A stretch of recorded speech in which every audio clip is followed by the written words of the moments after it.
Hello les amis, cette année je me suis attaquée au projet que j'avais le plus envie de faire, fabriquer notre cuisine moi-même en partant de zéro, ou plus précisément à partir de panneaux de contreplaqué de boulot. Aujourd'hui je réponds enfin à la question que vous me posez le plus, combien ça m'a coûté et surtout est-ce que c'est plus intéressant financièrement que d'aller chez Ikea? Et je vous avoue que moi aussi cette réponse m'intéresse parce que j'ai pas encore fait les totaux, donc je suis assez curieuse de savoir. Dans cette vidéo je vais donc vous donner tous les coûts et puis on fera le comparatif avec le géant suédois et je vous dirai aussi ce que je ferai différemment parce que bon, tant que ça vous serve. Et puis en parallèle de tout ça je vais rapatrier un peu toutes nos affaires ici parce que là j'ai un peu l'impression d'être dans une cuisine showroom. Ça manque un peu de personnalité. C'est parti. On commence avec le contreplaqué qui est un peu la base de cette cuisine. Donc c'est du contreplaqué de boulot en 18 mm et il nous a coûté 1350 € pour 15 plaques. Donc si vous êtes rapide en calcul mental, oui ça fait bien 90 € la plaque de 2,40 m sur 1,20 m. On s'est fait livrer via Cocoli, donc pour être précis il faut ajouter 45 € de coût de livraison. Avant de détailler le reste des coûts, je précise que notre cuisine est composée de 8 caissons de tiroirs, donc 3 qui forment un îlot. On a un meuble évier, un meuble lave-vaisselle, et puis sur les 8 caissons, 5 sont en 60, 3 en 80. Et on a fait des meubles plus hauts que les meubles standards, puisque la hauteur finale avec le plan de travail est de 93 cm. Voilà, comme ça, vous savez tout.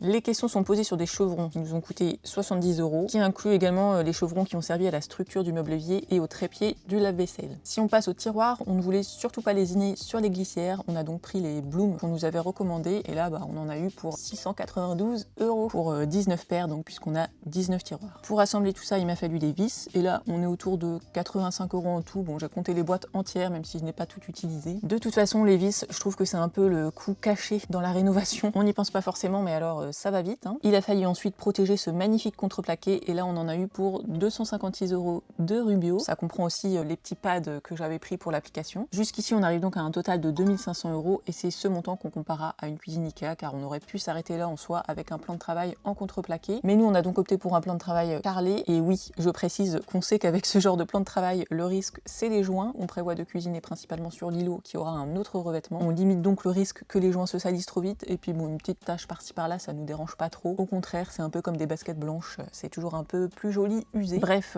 tout compris, ce plan de travail carrelé plus la crédence, ça nous a coûté 194 €. Bon, après on a le dernier poste avec tous les petits éléments de plomberie, colle à bois, mastic, donc là on est autour de 50 €. On arrive donc à un total de 2740,17 € pour être précise. Donc je ne sais pas si vous vous attendiez à ce genre de prix, n'hésitez pas à me dire en commentaire. Bon, là-dedans je n'ai pas compté par exemple notre évier qu'on avait chiné sur le Bon Coin en 2020, on avait déjà tout ce qui est électroménager, on a fait nos poignées à partir du chêne restant de nos lambourdes de parquet, donc j'ai pas compté non plus, enfin en gros j'ai pas compté tout ce qu'on avait déjà et qui nous a rien coûté cette année.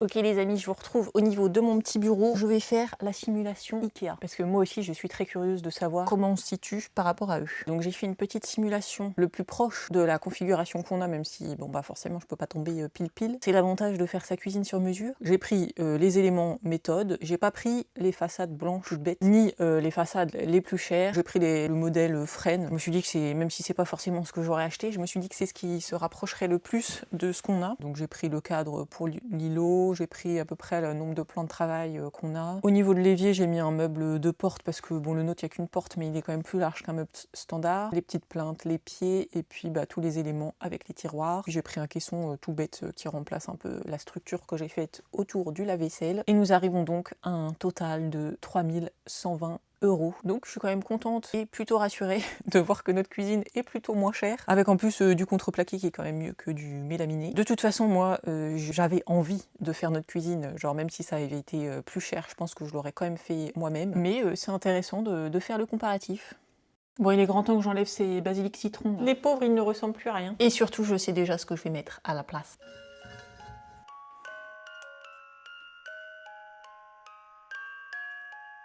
Oh oh oh oh oh!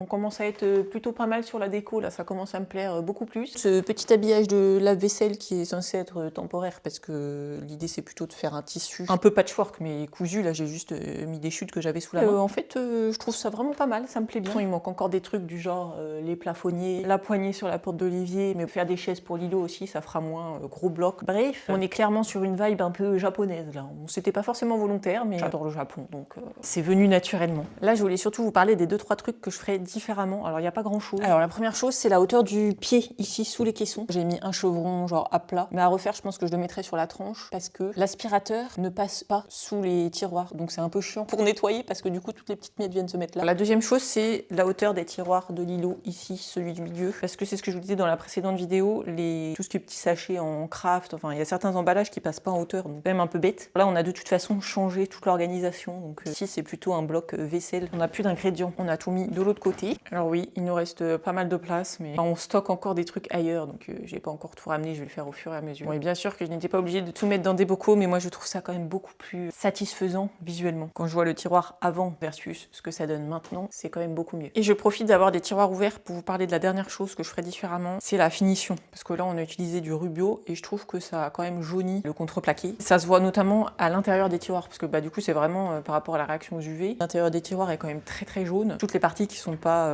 exposées au soleil. Et à l'extérieur, bon c'est pas hyper choquant, mais disons que je préférais avant. Pareil pour les poignées d'ailleurs, ça les a un peu foncés. Mais bon, pour l'instant je trouve que c'est quand même le meilleur compromis en termes de produits compo rendus. Mais si vous avez d'autres recommandations de produits sans COV pour une finition naturelle sur le bois, je suis preneuse. Notamment parce que je vais bientôt refaire des petits aménagements, mais pour un autre projet. Et globalement, il y a vraiment que ces trois choses-là, donc on est plutôt pas mal. Ce que je garderai absolument par contre, c'est le plan de travail un peu plus haut, le lave-vaisselle en hauteur. Ça vraiment, c'est un confort absolu. Surtout en ayant les tiroirs pour ranger la vaisselle juste en face. C'est certes un petit peu moins esthétique de voir le lave-vaisselle comme ça, mais quel confort. Après, c'est surtout que nous, on n'a pas un lave-vaisselle avec la façade intégrée là, donc ce serait déjà beaucoup plus discret si c'était en contreplaqué, puis ce sera encore plus discret quand j'aurai fait le meuble petit déjeuner ici, qui arrive bientôt, pour mon plus grand bonheur.